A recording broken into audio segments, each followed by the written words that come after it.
Hello guys, welcome to my channel Shantanu Vlogs and Lifestyle. Please subscribe my channel. আজকে আমি আপনাদের সাথে share করব একদম সিম্পল একটা খিচুড়ির রেসিপি, যেটা আপনারা ঘরে থাকা খুব সিম্পল অল্প কিছু জিনিস দিয়ে রান্না করতে পারবেন এবং কোনো ধরনের বাটা মশলার প্যারা ছাড়া।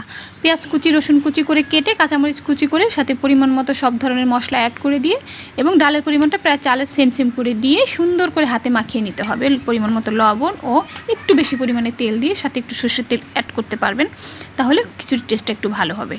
তারপরে সবগুলো মশলা অ্যাড করে একসাথে হাতে খুব সুন্দর করে মাখাতে হবে, কারণ এই খিচুড়িটার আসল ট্রিক্সই হবে হাতে মাখানো।